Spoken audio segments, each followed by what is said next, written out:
شکریہ جی. بسم اللہ الرحمن الرحیم. میں اپنے منسٹرز اور ممبر آف پارلیمنٹ اور اس کے علاوہ جو ہمارے اقبال کے اندر جو ہمارے جتنے بھی پولیٹیکل ہمارے کارکن ہیں، میں سب سے پہلے تو اس چیز کے اوپر اپنی خوشی کا اظہار کرنا چاہتا ہوں کہ میں جب چکوال آیا ہوں تو انشاءاللہ وہ اس طرح کے پروجیکٹس لے کے آیا ہوں جس سے ایک معاشرہ بدلتا ہے. لوگ کہتے ہیں کہ جی تبدیلی کیا ہوتی ہے؟ تبدیلی سب سے پہلے ذہنوں میں آتی ہے، پھر گراؤنڈ پہ آتی ہے. یہ یاد رکھیں پلیز. لوگ سمجھتے ہیں کہ تبدیلی کوئی ایک بٹن آن کرو تو تبدیلی آ جاتی ہے. تبدیلی پہلے لوگوں کے ذہن بدلتے ہیں.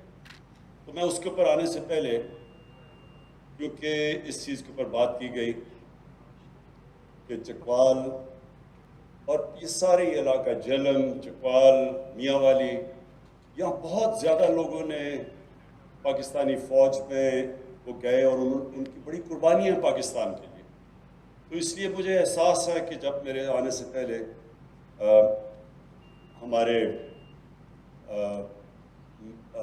منسٹرز نے بات کی اور ممبر آف پارلیمنٹ نے کہ جو ایک پہلی دفعہ کسی پاکستان کی پولیٹیکل اپوزیشن نے جس طرح فوج کے اوپر حملہ کیا ہے، یہ پاکستان کی تاریخ میں کبھی نہیں ہوا.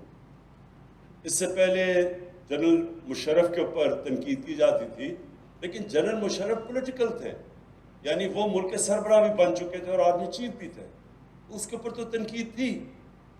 لیکن آج کل جو تنقید کی جا رہی ہے، مجھے بڑے افسوس سے کہنا پڑتا ہے کہ وہ زبان استعمال کی جا رہی ہے جو ہندوستان کی پروپیگنڈا مشین پاکستان کی فوج کے خلاف استعمال کرتی ہے.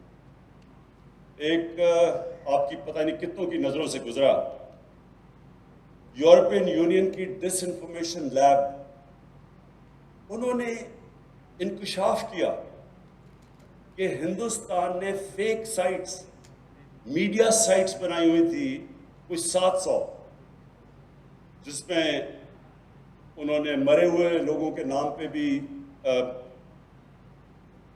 نیوز آئٹمس ان کے نام سے بھی دیتے تھے، پھر اخباروں کے فیک اخبار بنائے ہوئے تھے. اور اس کا صرف سب سے زیادہ مقصد یہ تھا کہ پاکستان کوئی بری نظر میں دنیا میں پیش کریں، پاکستان میں کہیں کہ افراتفری پڑی ہوئی ہے تاکہ کوئی باہر سے سرمایہ کاری نہ کرے پاکستان میں. اور پھر پاکستانی فوج کو خاص طور پہ ٹارگٹ کیا گیا، کیونکہ ہندوستان چاہتا ہے کہ پاکستانی فوج کمزور ہو، اور اب سے نہیں، پہلے سے وہ چاہتے ہیں. ان کی پوری ایک پلاننگ ہے کہ دنیا میں پاکستانی فوج کو ایک ایسی نظر پیش کیا جائے کہ وہ ایک روگ آرمی ہے، وہ دہشت گرد ہیں. نریندر مودی پچھلے آرمی چیف کو تو کھل کے کہتے تھے کہ دہشت گرد ہے. تو بدقسمتی سے پتہ یہ چلا کہ یہ جو فیک سائٹس تھیں ہندوستان کی، یہ اس اپوزیشن کو بھی یہ جو اے پی ڈی ایم ہے، اس کو بھی آگے وہ پروموٹ کر رہے تھے. اور کئی ایسے صحافی ہیں جو ان کو بھی پروموٹ کرتے ہیں اور وہ ہندوستان کی اس ڈس انفارمیشن کے حصہ تھے. تو کہنے کا مقصد یہ ہے کہ پہلی دفعہ ہوا ہے کہ پاکستان کی اپوزیشن اس طرح پاکستان کی فوج کو ٹارگٹ کر رہی ہے، آرمی چیف کو، آئی ایس آئی چیف کو. اس کی کوئی پہلی مثال نہیں ہے. اور ٹارگٹ کیا کر رہے ہیں، کیا رہے ہیں کہ جناب الیکشن جو تھا وہ انہوں نے، کیونکہ فوج نے دھاندلی کروائی، اس لیے سلیکٹڈ گورنمنٹ. اس کے لیے کوئی ان سے پوچھے کہ اگر الیکشن میں دھاندلی ہوئی تھی تو کیا آپ گئے تھے الیکشن کمیشن کے پاس؟ کیا آپ سپریم کورٹ گئے؟ کیا آپ پارلیمنٹ میں آئے؟ کوئی آپ نے فورم پہ کہا کہ دھاندلی ہوئی ہے؟ تو آج جب امریکہ میں الیکشن ہوا تو جب ریپبلکنز کہنا شروع ہوئے کہ الیکشن میں دھاندلی ہوئی، تو میڈیا پہلے کہتا تھا کہ انہوں نے ابھی تک کوئی ثبوت نہیں دیا. یعنی وہ میڈیا کہنے کے لیے نہیں تیار تھا دھاندلی جب تک ثبوت نہ ہو. تو نہ ثبوت دیے، نہ کسی فورم پہ گئے اور پاکستانی فوج کو اٹیک کرنا شروع کر دیا کہ جی انہوں نے ایک سلیکٹڈ حکومت لے کے آئے. اور اصل میں ہم سب ساری قوم جانتی ہے کہ 30 سال سے یہ جو ان کے لیڈران ہیں انہوں نے دونوں ہاتھوں سے ملک کو لوٹا. 30 سالوں سے ان کے اوپر باہر مضمون چھپے ہوئے ہیں، باہر کے اخباروں میں، ڈیلی ٹیلی گراف میں، ٹائمز میں، ڈیلی میل میں، میں انگلینڈ کی بات کر رہا ہوں، نیو یارک ٹائمز میں. بی بی سی نے 2 ڈاکیومنٹری ان دونوں لیڈرز کے اوپر بنائی ہوئی ہیں، ان کی چوری کے اوپر. ان دونوں نے ایک دوسرے کے اوپر جو باتیں کی ہوئی ہیں وہ آج آپ ٹی وی دیکھ سکتے ہیں. اور ایک کو زرداری کو جیل نواز شریف نے ڈالا تھا کرپشن میں. دونوں حکومتیں 2 دفعہ کرپشن میں گئی تھی، ایک دوسرے کو کرپٹ کہتے تھے. آج صرف اپنی چوری بچانے کے لیے ایک ملک کی وہ انسٹیٹیوشن جو اگر آج کبھی بھی پاکستان کو ایک مضبوط فوج کی ضرورت ہے تو آج ضرورت ہے. اور کیوں ضرورت ہے؟ کیونکہ ہمارے ساتھ جو ہمارا ہمسایہ ہے، 73 سال کی تاریخ میں برِ صغیر میں اس طرح کی حکومت نہیں آئی جو آج ہندوستان میں آئی، جو کہ ایک انتہا پسند، ایک ٹوٹیلیٹیرین، ایک ریسسٹ، اینٹی مسلمان اور اینٹی اسلام اور اینٹی پاکستان، کبھی ایسی حکومت نہیں آئی اور جو انہوں نے کشمیریوں سے کر رہے. اور اس ٹائم پہ اپنی فوج کو اٹیک کرنا اور پھر اپنی فوج کو کہنا کہ ایک الیکٹڈ حکومت کو گرا دو. اپنے آپ کو ڈیموکریٹس کہتے ہیں، الیکٹڈ حکومت کو گرا دو. اور پھر فوج کو کہتے ہیں کہ اگر آرمی چیف الیکٹڈ حکومت کو نہیں گراتا تو فوج اس کو ہٹا دے. یعنی ملک میں فوج کو کہہ رہے ہیں کہ ملٹری کو کرو اور کہتے ہیں ڈیموکریٹک. تو میں اس لیے آج اس پلیٹ فارم سے، کیونکہ یہ وہ خاص طور پہ یہ سارا وہ علاقہ ہے جس میں لوگوں نے فوج میں جا کے بڑی اپنے ملک کے لیے قربانیاں دی ہیں اور آج بھی ہماری فوج قربانیاں دے رہی ہے. آج جو ہندوستان سے دہشت گردی کی جا رہی ہے بلوچستان میں، پاکستان کے جو مرج ڈسٹرکٹس میں، یہ ہمیں پتہ کدھر سے ہو رہا ہے. ہمیں تو پہلے سے ہی اندازہ تھا کہ یہ ہر قسم کا پاکستان میں انتشار پھیلانے کی کوشش کر رہے ہیں اور آج بھی ہمارے فوجی جوان قربانیاں دے رہے ہیں. اور اس میں یہ جو اپوزیشن جو حرکتیں کر رہی ہے، میں نے کبھی اپنی پاکستان میں اس طرح اپنے ملک کو انڈرمائن کرنے کے لیے کبھی کسی حکومت کو نہیں دیکھا. اور صرف ایک ان کا مطالبہ ہے کہ ان کو ہم کسی طرح NRO دے دیں. یعنی جو چوری انہوں نے 30 سال سے کر رہے ہیں اور پیسہ باہر لے کے جا رہے ہیں، کسی طرح اتنا بلیک میل کریں. مجھے تو ان کو پتہ ہے کر نہیں سکتے، تو اس لیے اداروں کو اتنا بلیک میل کریں کہ کسی نہ کسی طرح پریشر میرے پہ ڈالیں کہ ان کی چوری کے لیے ہم ان کی چوری معاف کر دیں. اور آج میں اپنی اگلی بات جو شروع کرتا ہوں جس کے لیے میں یہاں آیا ہوں، اس سے پہلے میں ایک بات کہنا چاہتا ہوں اپنی قوم کو. یہ سب یاد رکھیں، اگر ان چوروں کو کسی حکومت نے NRO دیا تو وہ اتنی بڑی اس ملک سے غداری کرے گا کہ دشمن وہ کام نہیں کرے گا جو وہ حکومت کرے گی ان کو چوری وہ معاف کر کے. جنرل مشرف نے ان دونوں لیڈروں کو NRO دیا، اس کا نتیجہ کیا ہوا کہ 10 سالوں میں پاکستان کا قرضہ 4 گنا زیادہ بڑھا. کوئی بتائے کہ پیسہ کدھر گیا؟ 4 گنا، یعنی 6,000 ارب سے پاکستان کا قرضہ ان 10 سالوں میں. ان دونوں کو NRO ملنے کے بعد انہوں نے جو 2 باریاں لی، پاکستان کا قرضہ 30,000 ارب پہ گیا. 6,000 سے 30,000. تو جب میں اپنے آج جب پارلیمنٹیرینز اور اپنے پولیٹیشن سے بات کر رہا تھا، وہ سارے کہہ رہے تھے ہمیں سڑکیں چاہیے، اور مجھے سارے آپ کے اس علاقے کو تو میں بڑی اچھی طرح جانتا ہوں، مجھے پتہ ہے آپ کے کیا مسئلے تھے.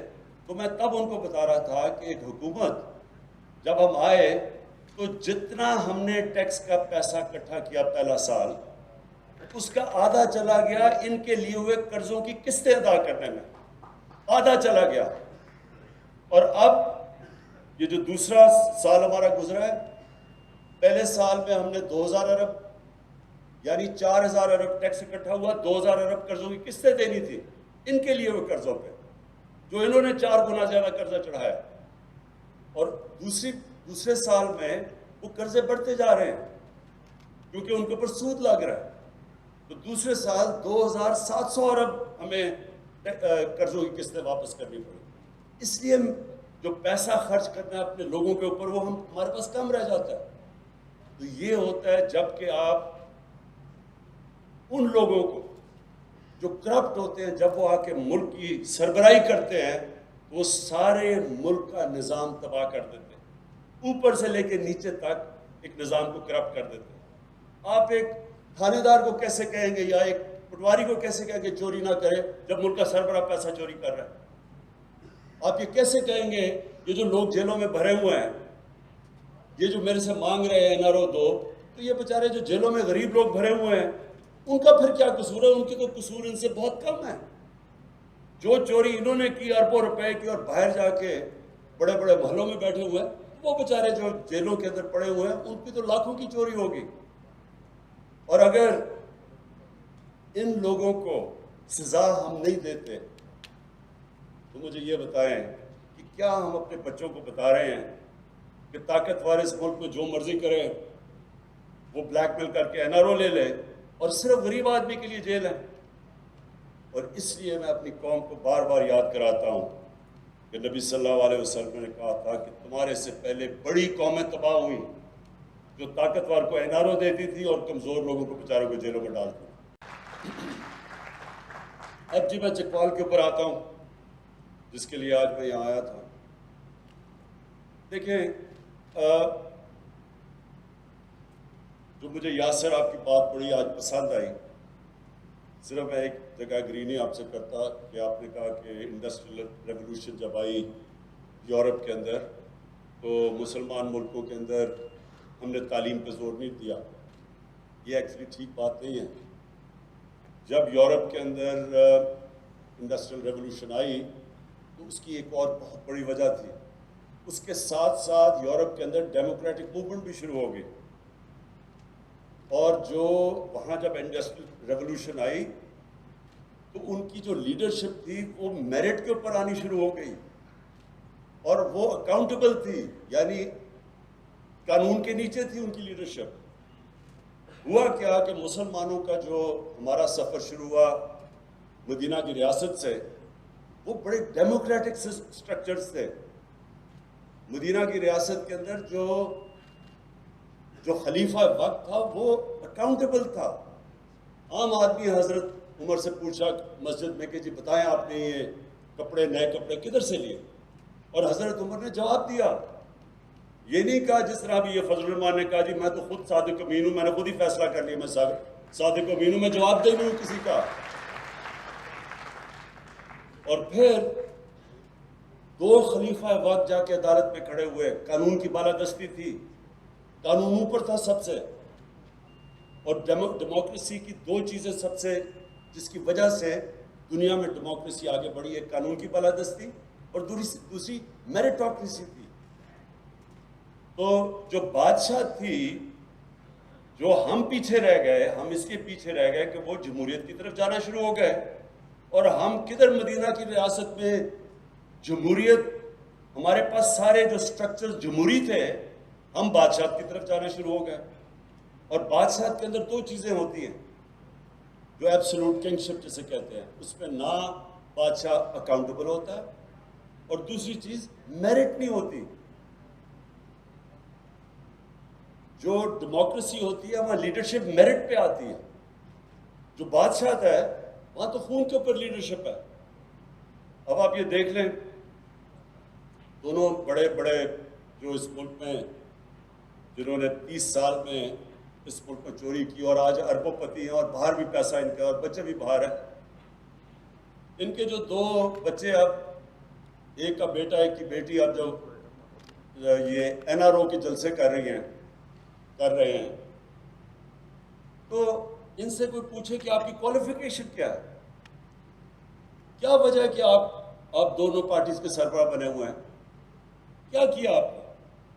آپ اگر کوئی نوکری، چھوٹی سی بھی نوکری لینے جاتے ہیں تو پہلا سوال آپ سے یہ پوچھا جاتا ہے کہ آپ کا جاب ایکسپیرینس کیا ہے، آپ نے کیا کیا زندگی میں. جاب ایکسپیرینس کے بغیر آپ کو کہیں نوکری نہیں ملتی. تو ان دونوں سے اگر کوئی پوچھے کہ آپ کا جاب ایکسپیرینس کیا ہے تو وہ کہیں گے جی ہمارے دونوں کے باپ پاکستان کے کرپٹ ترین آدمی تھے اور ان کے اوپر کیسز چل رہے ہیں اور عدالتوں میں کنوکٹ ہو رہے ہیں. یہ ہماری کوالیفیکیشن ہے. اور تو ان کی کوالیفیکیشن کوئی نہیں. 1 گھنٹے کا دونوں نے کام نہیں کیا زندگی میں, 1 گھنٹے کی کمائی نہیں کی, تو وہ ملک چلانے جا رہے ہیں. آپ ایک فیکٹری کی ہے کہ فیکٹری کے لیے آپ ذرا ایم ڈی کو ذرا ریکروٹ کریں گے تو ذرا دیکھیں وہ کیا کیا سوال پوچھتے ہیں اس فیکٹری سے کہ بتائیں تم نے کیا کیا کیا زندگی میں. تو یہاں ملک چلانے جا رہے ہیں اور جاب ایکسپیرینس کیا ہے کہ ہم بڑے شان و شوکت میں پلے ہیں لیکن بدقسمتی سے وہ حلال کا پیسہ نہیں تھا. اچھا جی, میں جو انڈسٹریل ریولوشن سے شروع ہوا تھا, جو قومیں آگے بڑھی ہیں, جب تک ہم تعلیم کے اوپر زور نہیں دیتے کوئی زندگی میں شارٹ کٹ نہیں ہے. ہم اگر سمجھ رہے ہیں کہ تعلیم کے بغیر کوئی ملک آگے بڑھ جائے گا, یہ فیری ٹیلز میں بھی نہیں ہوتا.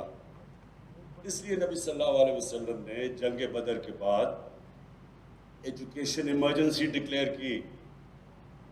انہوں نے, حالانکہ پیسے نہیں تھے, برے حالات تھے, امہ کے بہت برے حالات تھے, جنگ بدر میں غریب لوگ تھے سب, اس کے باوجود انہوں نے کہا کہ جب قیدی کو واپس کر کے مکہ کے قیدی کو پیسے مل سکتے تھے, انہوں نے تب کہا کہ جو قیدی پڑھا لکھا دے گا 10 مسلمانوں کو وہ واپس آزاد ہے. یہ ایک بڑی سوچ تھی. جو تعلیم ہے وہ امیجیٹ ریٹرنز نہیں ہوتے. ہمارا سب سے بڑا مسئلہ یہ ہے کہ جو ہماری جس طرح کی ڈیموکریسی ایوالو کی, ہم 5 سال کا سوچتے ہیں جیسے جی 5 سال سے میں کوئی ایسا پروجیکٹ دکھا دوں, پھر اس کی اتنی اربوں روپیہ اس کے اوپر پبلسٹی پہ خرچ کر کے تاکہ اگلا الیکشن جیت جاؤ. لیکن تعلیم کے اندر اگلا الیکشن کا نہیں آپ سوچتے. جو گورنمنٹ اگلی جنریشن کی سوچتی ہے وہ تعلیم کے اوپر پھر زور ڈالتی ہے. اب ہمارا دنیا میں 2nd ینگسٹ پاپولیشن ہے. اس آبادی کو جتنا ہم ویلیو ایڈ کر سکیں, ویلیو ایڈ کا مطلب کہ جن کی بہترین تعلیم, ہنر سکھا سکیں, ٹیکنیکل ایجوکیشن دے سکیں. اور دنیا کھڑی ہے ایک اور ٹیکنالوجی کی ریولوشن پہ. نئی نئی چیزیں آ گئی ہیں, آرٹیفیشل انٹیلیجنس, ایسی ٹیکنالوجیز اتنی تیزی سے ایڈوانس کر رہی ہیں. لیکن خوش قسمتی ہماری یہ ہے کہ ہم اپنی ینگ آبادی کو اس وقت اگر ہم اکوپ کر دیں تو یہ لیپ فراگ کر سکتے ہیں. مطلب یہ کہ بجائے ایک پروسیس سے گزرنے کے ہم بڑی تیزی سے آگے جا سکتے ہیں. اس لیے جو 2 آج میں نے آج انوگریٹ کی ہیں 2 چیزیں, ایک آپ کی جو یونیورسٹی, چکوال یونیورسٹی, اور دوسرا جو آپ نے سینٹر آف ایکسلنس, ایک اسکول ایسا بنایا کہ جو بہترین ٹیلنٹ چکوال کے بچوں کا, لیکن غریب بچوں کا, وہ بچے جو کہ جن کے ماں باپ کے پاس پیسہ نہیں اعلیٰ تعلیم دینے کا بچوں کو, ان کے لیے جو اسکول بنایا ہے. میں آج آپ کے سامنے پیشن گوئی کر رہا ہوں کہ اگر آپ نے صحیح توجہ دے دی ان اسکولوں کو, یعنی ٹیچرز کے اوپر صحیح توجہ دے دی, اچھے ٹیچرز بھی دیے, اسکول کی بلڈنگز کافی نہیں ہوتی, اس کے اوپر ٹیچرز بھی آپ کو اچھے چاہیے ہوتے, اگر آپ نے توجہ دے دی تو آپ کا بہترین ٹیلنٹ اس اسکول سے نکلے گا جدھر آپ میرٹ کے اوپر غریب گھرانوں سے بچوں کو لے کے آ رہے ہیں. ہم نے نمل یونیورسٹی میں ساتھ ہی ہے, کبھی آپ کو موقع ملے ضرور جا کے دیکھیں کیونکہ مجھے اس کا بڑا فخر ہوتا ہے اس یونیورسٹی کا. اس میں 90% جو اسٹوڈنٹس ہیں وہ اسکالرشپ پہ, یعنی ان کا تقریباً سارا پیسہ ہم اکٹھا کر کے اسکالرشپ پہ دیتے ہیں, اور وہ غریب ترین گھرانے کے بچے ہیں, اور ان میں سے 75% بچے اردو میڈیم اسکول کے ہیں, اور جو انیشل ڈگریز تھیں وہ بریڈفورڈ یونیورسٹی کی ہیں, یعنی انگلینڈ کی یونیورسٹی کی. لیکن آپ کو حیرت ہوگی کہ جو ان کا رزلٹ ہے, جس طرح کے وہ بچے پڑھتے ہیں اور جو ان کے اندر ڈرائیو ہے, جو ہنگر ہے, جو بھوک ہے, وہ بریڈفورڈ یونیورسٹی کی ڈگریز لے رہے ہیں, اور بریڈفورڈ یونیورسٹی سے جو پرسنٹیج ہے فرسٹ ڈویژنز کی وہ نبل یونیورسٹی کی زیادہ ہے.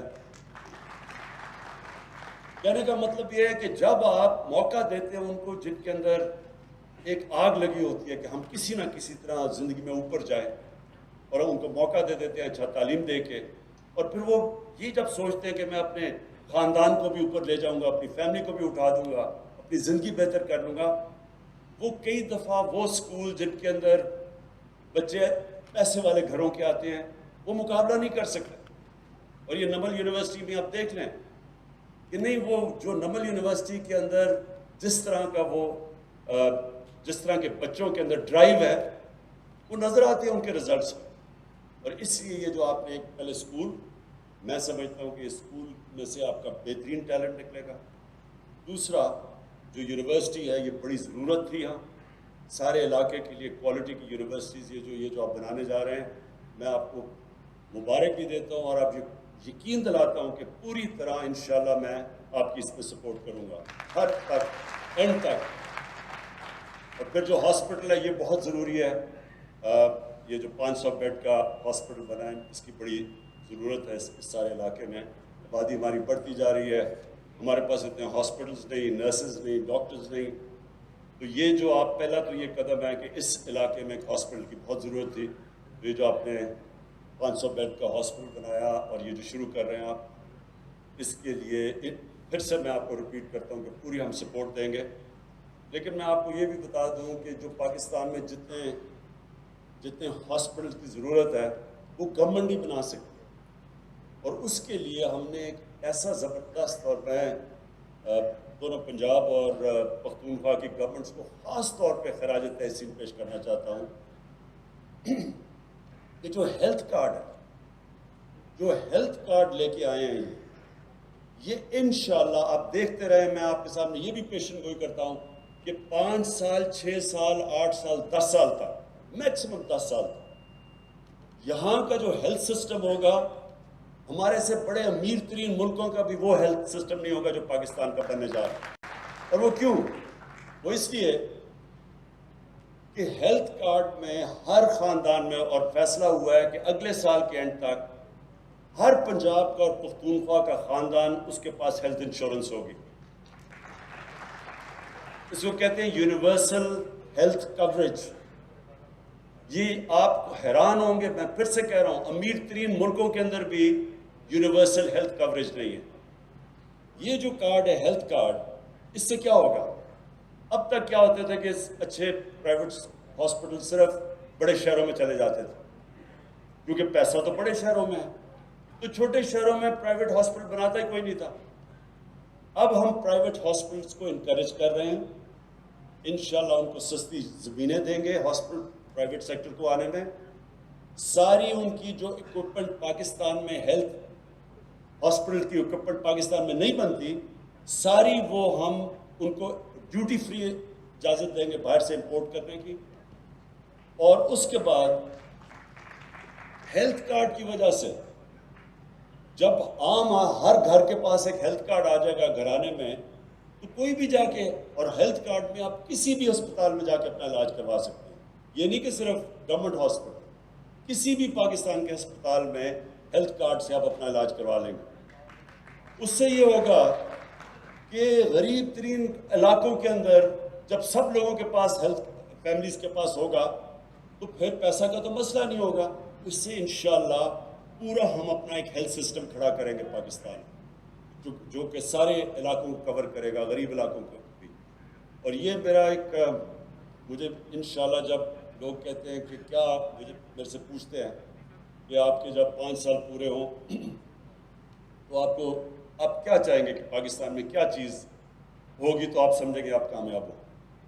تو میں 5 سال کے اپنے بعد سب سے پہلے یہ چاہوں گا کہ ہم اپنا جو قرضے ہیں, جو کرنٹ اکاؤنٹ, جو ہمارے ڈیفیسٹس ہیں, ایک بیرونی ڈیپ یعنی ایک بیرونی خسارہ ہے اور ایک اندرونی خسارہ ہے, تو میں یہ چاہوں گا کہ یہ دونوں خساروں کو ہم کم کر کے ادھر لے آئیں کہ پاکستان اپنے پیر پہ کھڑا ہو جائے. جو بیرونی خسارہ ہے وہ تو آپ کو مجھے سب سے زیادہ فخر یہ ہے کہ پچھلے 5 مہینے میں جو ہمارا جس کو کرنٹ اکاؤنٹ کہتے ہیں اس کا جو سب سے بڑا خسارہ ہمیں ملا تھا 2.25 سال پہلے، آج میں فخر سے یہ کہتا ہوں کہ 5 مہینے مسلسل ہمارا جو کرنٹ اکاؤنٹ ہے وہ سرپلس پہ چلا گیا اور 17 سال کے بعد یہ ہوا ہے۔ اب دوسری زور لگانا ہے کہ اپنا جو فسکل ڈیفیسٹ ہے، یعنی ہماری جو آمدنی ہے وہ ابھی بھی کم ہے، ہمارے خرچے زیادہ ہیں، لیکن ابھی تک مجھے اس کا ابھی تک یہ فخر ہے کہ آج اگر ہمیں قرضوں کی قسطیں واپس نہ کرنی پڑیں جو کہ قرضے انہوں نے پچھلوں نے لیے تھے، تو ہم نے اپنی آمدنی اور خرچے کو اب بیلنس کر لیا، یعنی ہمارا خسارہ نہیں ہے اب۔ خسارہ تب آتا ہے کیونکہ ہمیں یہ قرضوں کی قسطیں دینی پڑتی ہیں، اور انشاءاللہ وہ آمدنی ہم بڑھانے کی پوری اب زور لگا رہے ہیں، اپنے ملک میں ویلتھ کریشن کر رہے ہیں، اور مجھے پورا یقین ہے کہ انشاءاللہ جب اگلے ہمارے 5 سال پورے ہوں گے تو یہ سب سے پہلے تو یہ کہ جو قرضوں کا بوجھ ہے انشاءاللہ اس کو کم کریں۔ اس کے بعد جو دوسری چیز ہے کہ عام آدمی کی زندگی کیسے بہتر ہو۔ اگر عام آدمی کی زندگی بہتر ہو، غربت یہاں کم ہو گئی، لوگوں کی بنیادی ضروریات ان کی صحت کا ہم دھیان رکھ سکیں، ان کے لیے ہم تعلیم، ہر غریب گھرانے کے لیے موقع ملے تعلیم کا، اور یہ جو ہمارے جو دور دراز علاقے ہیں وہاں اسکول خالی پڑے رہتے ہیں، وہاں سسٹم ٹھیک نہیں ہے، پورا زور لگا رہے ہیں کہ اب یہ جو ایجوکیشن کا سسٹم ہے ایسے کریں کہ اس کو ڈی سینٹرلائز کر دیں، اور ساتھ ساتھ اس کے ساتھ جو ہمارا لوکل گورنمنٹ سسٹم آ رہا ہے، جو بلدیاتی الیکشن آ رہے ہیں، یہ پاکستان میں ایک انقلابی سسٹم ہے، اور اس سسٹم کے ذریعے ہم اپنے جو دیہاتی علاقوں کے اندر جو ڈسٹرکٹس ہیں، جس طرح چکوال ہے، میاں والی، وہ لوکل گورنمنٹ کے اندر اسکولوں کو اوورسی کریں، اور یہ ہمارا بڑا ایک ریولوشنری سسٹم ہے جو انشاءاللہ جب الیکشن آئیں گے تو آپ کو پتہ چلے گا، بڑی محنت سے ہم اپنا نیا بلدیاتی نظام لے کے آئیں، تو اسکول کا نظام ٹھیک ہو جائے، صحت کا نظام ٹھیک ہو جائے، گورننس سسٹم جو ہم اب لگے ہوئے کوشش کر رہے ہیں کہ ہمارا جو پولیس کا سسٹم ہے وہ ٹھیک ہو، اور اس کے لیے بھی آپ دیکھتے رہیں گے کہ پوری جدوجہد ہے، کیونکہ یہ ایک بری عادتیں پڑ چکی ہیں کئی سالوں سے، تو اس کو آہستہ آہستہ انشاءاللہ ٹھیک کر رہے ہیں، اور 5 سال کے بعد لوگوں کو نظر آئے گا کہ پولیس ایک ایسی ہماری بن گئی ہے کہ لوگوں کی جان اور مال کی حفاظت کرے گی۔ تھانہ ایک ایسا ہوگا جدھر لوگ یہ نہیں سمجھیں گے کہ تھانہ کوئی دور سے کوئی باہر سے قوم آ کے چلا رہی ہے، اپنا یعنی پولیس کو اپنی پولیس سمجھیں گے، اور انشاءاللہ اس کے اوپر پورا زور ہے۔ اور اس کے علاوہ جو میں چاہوں گا کہ جو ہمارا جو احساس پروگرام ہے وہ پاکستان کی تاریخ میں نہیں، دنیا کے اندر بہترین ایک وہ پروگرام مانا جائے غربت کم کرنے کے لیے۔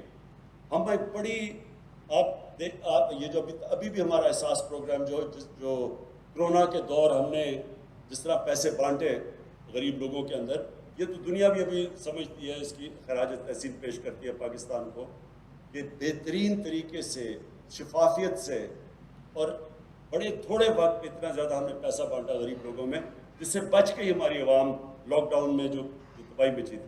لیکن جو اب پوری طرح احساس پروگرام ہم لے کے آ رہے ہیں غربت کم کرنے کے، یہ ہم نے چائنا سے بڑی تفصیل سمجھی تھی کہ چائنا نے کیسے غربت اپنی کم کی۔ دنیا کی تاریخ میں کبھی کسی ملک نے اتنی تیزی سے تھوڑے ٹائم میں اتنے زیادہ لوگوں کو غربت سے نہیں نکالا جو چائنا نے نکالا۔ تو اس پروگرام کے تحت میرا پورا ایک ایمان ہے کہ ہم اپنے 5 سال کے بعد یہ کہہ سکیں گے کہ پاکستان میں جو جب ہم آئے تھے اس سے اب غربت بہت کم ہو چکی، اور جو میرا ابھی میں ایک اور اسکیم شروع کرنے لگا ہوں کہ ایک پورا ہمارا ایک پروگرام جس کے اندر پورے سٹیپس لیں گے کہ کوئی پاکستان میں بھوکا نہ سوئے۔ اس کے لیے ہم انشاءاللہ پورا ایک پلان لے کے آئیں گے جس پہ پاکستان کی شہریوں کو پوری قوم مل کے کرے گی کہ کوئی ہمارے ملک میں بھوکا نہ سوئے۔ یہ پورا پروگرام انشاءاللہ آپ کے سامنے لے کے آؤں گا۔ تو میں پھر سے آج آپ کو چکوال کے لوگوں کو مبارک دیتا ہوں۔ وہ ایک تو میں بھول گیا، وہ جو سڑک اس کی بڑی ضرورت تھی بائی پاس کی، اس سے بڑا فرق پڑ جائے گا یہاں، وہ تو ہم نے چوتھی چیز آج انوگریٹ کیا ہے۔ لیکن میرے لیے اصل دو چیزیں ہیں، ایک آپ کا ہاسپٹل اور یہ جو آپ کے ایک اسکول بنا ہے اور جو یونیورسٹی، اس کی میں آپ کو خاص طور پر مبارک دیتا ہوں پھر سے.